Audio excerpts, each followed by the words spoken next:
Hi again. For everyone over in the UK that was going to attend one of my masterclass sessions, I'm sorry, but it looks like Mother Nature had other plans for me. So hopefully we can get those rescheduled soon. For this week's episode, I'm going to revisit what we covered on week 8 and doing drum replacement in record. And back then I called it simple drum replacement. And that was because I thought that there was no way of extracting velocity information from the audio levels. I am incorrect, so I'm not too proud to say when I'm wrong.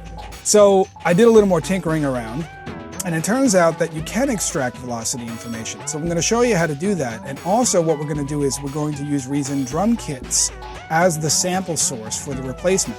So not only will we get velocity, but we're also going to get all of those cool timbral changes with multiple drum samples that you have in Reason drum kits. All right, so let's dig right in and get to routing. As you can see here, I have some drum tracks loaded in. And just like last time, we are going to use the gain reduction CV out as a trigger. This time we're going to use sounds from the Reason drum kit's refill as the sample replacement source, since those sounds have a lot of alternate samples and will result in a much more realistic sounding drum part.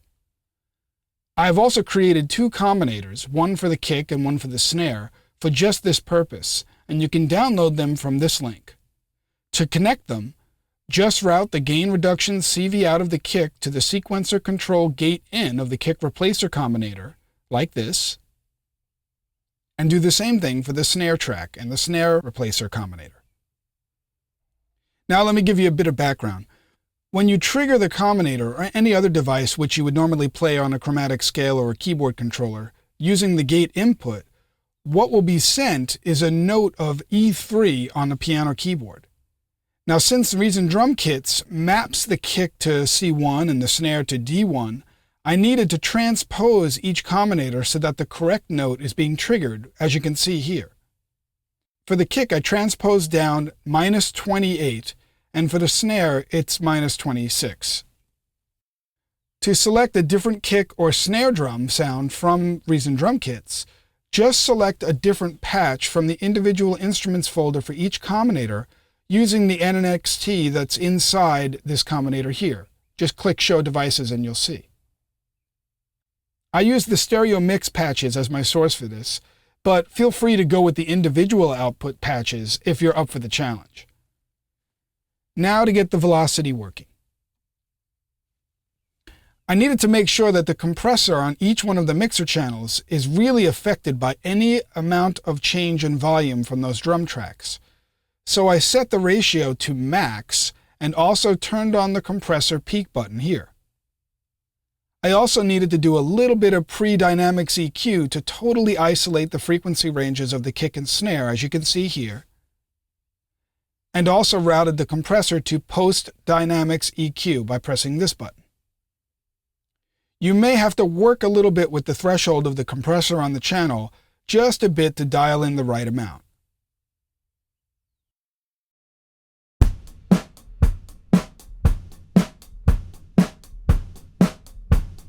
But the end result?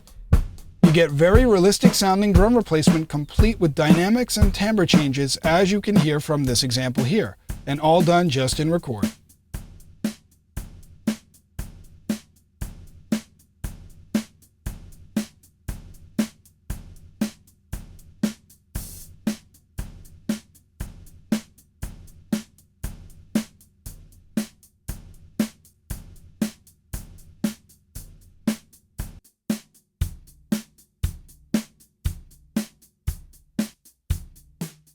So there you have it.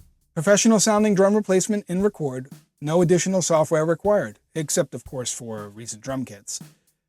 There also was a comment on our YouTube channel for the week 8 video which talked about just recording the drums properly in the first place as opposed to replacing them after the fact.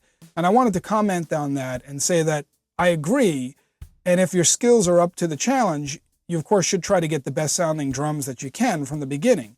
But I think a lot of you will agree with me that the majority of bedroom producers and musicians that are out there these days recording their own drums may not have the chops or the skills to get the best sounding drums, or may not have the best mics or the best room for getting the best drum sounds. So replacing those maybe not the best sounding recorded drums in the first place with better sounding samples is a great option, and that's why I'm showing this. So that's all for this week.